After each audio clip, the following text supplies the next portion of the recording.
Hello everyone, hope you are doing well. आज हम करेंगे question number 16 to 20 of sample paper. अगर आपने फर्स्ट 2 वीडियोस नहीं देखी, उनका लिंक डिस्क्रिप्शन में है, आप वहां से जाकर देख सकते हैं। स्टार्ट करते हैं 16th question. 16th question linear programming का थोड़ा सा एक ट्रिकी क्वेश्चन है। इसमें आपको एक z फंक्शन गिवन है 18x प्लस 10y। इसको मुझे मिनिमाइज करना है। मिनिमाइज करने के लिए वो ये कह रहे हैं स्मॉलेस्ट वैल्यू जो आ रही है ना, वो 134 आ रही है at corner point 3,8। The optimal solution of the above linear programming is. सबसे पहले तो ये देखो रीजन कैसे अनबाउंडेड। अगर रीजन अनबाउंडेड होता है ना, हमें चेक करना पड़ता है कि क्या 134 मिनिमम वैल्यू पॉसिबल है भी या नहीं पॉसिबल। तो सबसे पहले तो एनसीईआरटी की बुक की फोटो देख लो। अगर आपने ये पेज नहीं पढ़ा ना एनसीईआरटी का, तो इसको पहले देख लो। बाउंडेड रीजन में तो कोई दिक्कत नहीं आती, सीधा जो मैक्सिमम वैल्यू है, सबसे बड़ी वैल्यू है, वो मैक्सिमम वैल्यू बन जाती है, सबसे छोटी वैल्यू मिनिमम वैल्यू बन जाती है। बट अनबाउंडेड रीजन में मुझे चेक करना पड़ता है कि वो वैल्यू मैक्सिमम और मिनिमम है भी या नहीं। मैक्सिमम के लिए ax plus b y greater than m sign आता है, मिनिमम के लिए ax plus b y less than m sign आता है।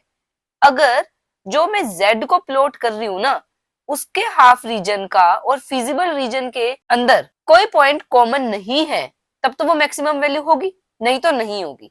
ऐसे ही लेस देन m के लिए भी अगर कोई पॉइंट कॉमन नहीं है, तब तो वो मिनिमम वैल्यू होगी, नहीं तो नहीं होगी।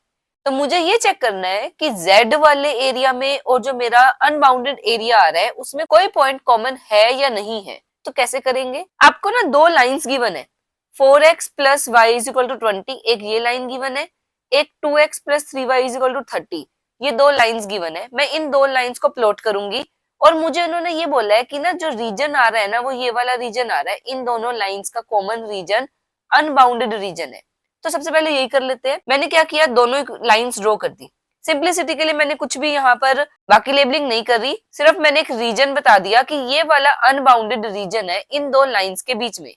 अब मुझे वो जो z वाली लाइन है ना, वो प्लॉट करनी है। पहले तो देख लेते हैं लाइन क्या है। लाइन है 18x plus 10y। 18x plus 10y is equal to 134 लेकर मैं ये लाइन प्लॉट कर देती हूँ। 18x plus 10y is equal to 134। ये लाइन प्लॉट कर दी। क्वेश्चन में आपको गिवन है कि जो ये लाइन है ना, उसका रीजन इधर वाला रीजन है। डायग्राम में बना हुआ था ना, शेडेड रीजन इस तरफ का रीजन था। जो z वाली लाइन है उसका रीजन जा रहा है नीचे की तरफ, और जो अनबाउंडेड रीजन है ना, वो ऊपर की तरफ है। क्या इन दोनों रीजन में कुछ कॉमन है? नहीं है। एक उधर की तरफ मूव कर रहा है, एक इधर की तरफ कर रहा है। So no point common. अगर कोई पॉइंट कॉमन नहीं है तो मिनिमम वैल्यू होगी। तो अब ऑप्शंस देख लेते हैं। नो पॉइंट कॉमन वाला आंसर है। अब नो पॉइंट कॉमन वाला एक तो बी ऑप्शन है और एक डी ऑप्शन है, बट मुझे तो चाहिए मिनिमम वैल्यू। मिनिमम के लिए भी दिखाया था लेस देन का साइन। तो सबसे पहली बात, ग्रेटर देन वाले तो ऑप्शंस ही खत्म हो जाएंगे। ग्रेटर देन वाला तो आंसर हो ही नहीं सकता, और मिनिमम वैल्यू है तो लेस देन वाला साइन आएगा। तो आंसर क्या बनेगा? Exist as the inequality 18x plus 10y less than 134 doesn't have any point in common. कोई पॉइंट कॉमन नहीं है तो आंसर ये एग्जिस्ट करेगा। तो correct answer is D part. So question 16 का आंसर हो गया D. 17th question, function r to z, mapping है r से z तक, और मेरे पास ग्रेटेस्ट इंटीजर फंक्शन है। मुझे पता करना है वो कॉन्टिन्यूअस या डिफरेंशिएबल है या नहीं। सबसे पहले तो ग्रेटेस्ट इंटीजर होता क्या है?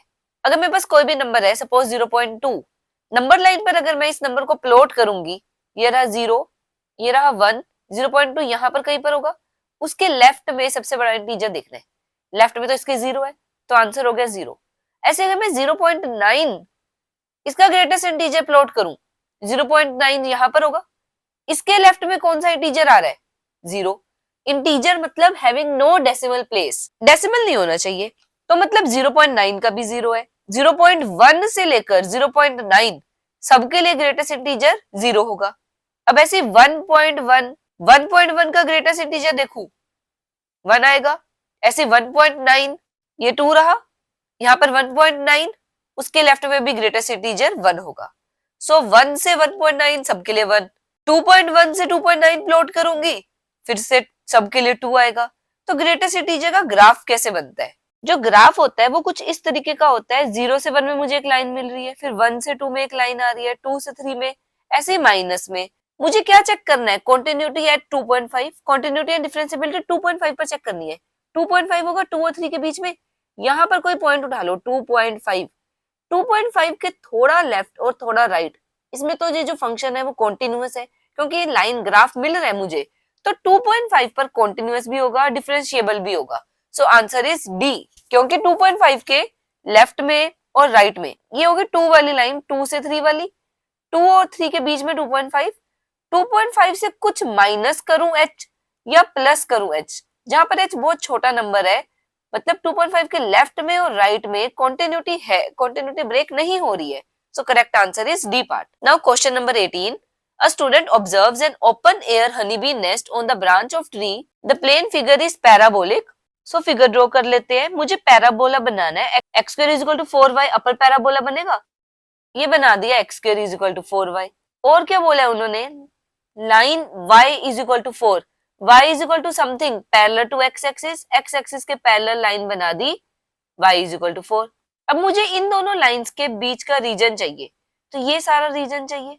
अब ये जो रीजन है ये y एक्सिस के अबाउट सिमेट्रिक है, अगर ये y एक्सिस के अबाउट सिमेट्रिक है तो मैं फर्स्ट क्वाड्रेंट के एरिया को 2 से मल्टीप्लाई कर दूं तो आंसर आ जाएगा। मतलब मुझे लिमिट्स पता चल गई 0 से 4, लिमिट्स है y की, तो मैं इंटीग्रेट करूंगी विद रिस्पेक्ट टू y, किसे करना है, x को, x dy फ्रॉम 0 टू 4, और एक तरफ का रीजन निकाल लूंगी। अगर फर्स्ट क्वाड्रेंट का रीजन निकाल कर उसको डबल कर दूं तो रिक्वायर्ड एरिया आ जाएगा जो मुझे कैलकुलेट करना है। तो करते हैं, मेरे पास x की वैल्यू यहां से निकलेगी, x square is equal to 4y से, x is equal to under root 4y, 4 का रूट 2, y का root y, which is equal to 2 times 0 से 4, x की जगह लिखो 2 रूट y dy, ये जो 2 है ये इंटीग्रल के बाहर आ जाएगा, 4 हो जाएगा, 0 to 4 root y dy, root y के इंटीग्रेशन, रूट का मतलब पावर है 1/2, y की 1/2, पावर ऐड हो जाएगी, एक पावर बढ़ जाती है अपॉन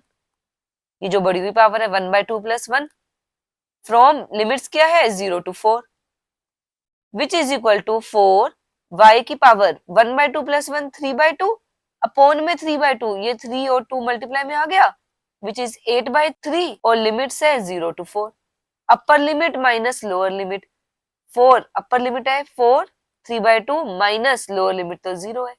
4 की 3/2 कैसे सॉल्व होगा, 4 को लिख सकती हूँ 2 का स्क्वायर, ऊपर 3/2, 2 से 2 कैंसल, 2 का क्यूब विच इज 8, तो 8/3 into 8 which is 64/3। So answer क्या बना, 64/3, और ऑप्शन देख लेते हैं, it is B part. So correct answer is B part 64/3। अब एजर्शन रीजंस, आई होप आपको एजर्शन रीजन के ऑप्शंस पता है। हमें चेक करना है एजर्शन रीजन में से कौन सी स्टेटमेंट ट्रू है, और अगर एजर्शन रीजन दोनों ट्रू है तो क्या रीजन एजर्शन को एक्सप्लेन कर रहा है या नहीं कर रहा। एजर्शन है, कंसीडर द फंक्शन, मेरे पास मॉडुलस फंक्शन है, मॉडुलस x माइनस 1। ये जो मॉडुलस फंक्शन होता है ना, इसमें जो मोड में होता है ना उस पॉइंट पर डिफरेंशिएबल नहीं होता, मतलब x इज इक्वल टू 0 पर डिफरेंशिएबल नहीं होगा, x minus 1 is equal to 0 पर डिफरेंशिएबल नहीं होगा। तो 2 पॉइंट्स हो गए जहां पर ये डिफरेंशिएबल नहीं है, ना ही 0 पर डिफरेंशिएबल है, ना ही 1 पर, यही बोल रहे हैं वो, it is not differentiable at x is equal to 0 and x is equal to 1, तो एजर्शन तो करेक्ट है। अब मुझे डिफरेंशिएबिलिटी चेक करनी हो तो मैं लेफ्ट हैंड डेरिवेटिव और राइट हैंड डेरिवेटिव निकालूंगी, अगर दोनों इक्वल आए तो डिफरेंशिएबल, नॉट इक्वल आए तो नॉट डिफरेंशिएबल। तो डिफरेंशिएबिलिटी चेक करने का रीजन भी सही है, ये भी करेक्ट है, और जो रीजन है वो एजर्शन को एक्सप्लेन कर रहा है, so answer is a part. Next है 20th question, a function f given है secant x, और ये मुझे गिवन है कि मैंने डोमेन क्या क्या पुट करना है और रेंज क्या आ रही है, मेरा को इससे कोई यूज नहीं है, मुझे सिर्फ ये पता करना है क्या ये 1 है या नहीं है, और फिर रीजन इसका ये गिवन है। तो सबसे पहले तो हमें इसके लिए secant x का ग्राफ आना चाहिए। secant x का ग्राफ कुछ ऐसे बनता है। अब ये बना कैसे है, हम क्या करते हैं, जो कोस का ग्राफ है ना, कोस के ग्राफ का बिल्कुल उल्टा बना लेते हैं। कोस का ग्राफ एक बार रफ सा बना लेते हैं, ये कोस x का ग्राफ है। अब secant x का ग्राफ बनाना है ना, इसके अपोजिट बनाते जाओ। पहले तो मैं लाइंस बना लेती हूँ जहां पर मेरे पास एंगल है, ये एंगल्स है। अब क्या करना है, इसके उल्टा ग्राफ बनाना है, इसका अपसाइड एरो आ रहा है ना, तो मैं उल्टा एरो बना दूंगी, ये ऐसे एरो बन जाएगा। इसमें नीचे की तरफ है तो नीचे की तरफ उल्टा एरो बना दूंगी, उल्टा कर्व बना दूंगी। इसमें ऊपर की तरफ उल्टा कर्व बना दूंगी, इसमें इधर नीचे की तरफ उल्टा कर्व बना दूंगी, ये इधर ऊपर की तरफ। तो ये जो ब्लू कलर में दिख रहा है वो secant x का ग्राफ है। तो सबसे पहले तो मुझे यही पता चल रहा है कि ये 1 1 तो है नहीं, क्योंकि बहुत सारे पॉइंट्स है जहां पर सेम वैल्यू आ रही है। अब वो किसे पता चलता है, एक लाइन बना दो y इज इक्वल टू 2। अगर मैं इस ग्राफ पर y इज इक्वल टू 2 पर लाइन बनाऊं ना, ये रहा 2, y is equal to 2 means parallel to x axis, x axis की एक लाइन बनाई पैरेलल, सपोज ये 2 पर ही बनाई है मैंने, तो ये ग्राफ को इतने सारे पॉइंट्स पर कट कर रहा है। 2 ये रहा, यहाँ पर भी कट कर रहा है, यहाँ पर भी कट कर रहा है, यहाँ पर भी कट कर रहा है, means it cuts at more than 1 point. इतने सारे पॉइंट्स पे कट कर रहा है, तो 1 1 कहां से हुआ? So answer is a part. Assertion भी करेक्ट है, रीजन भी करेक्ट है, और रीजन इसकी सही एक्सप्लेनेशन है। हमारे यहाँ तक सेक्शन ए कंप्लीट हो गया है। आई होप आपको सेक्शन ए समझ आया होगा। नेक्स्ट वीडियो में स्टार्ट करेंगे सेक्शन बी से। Till than happy learning.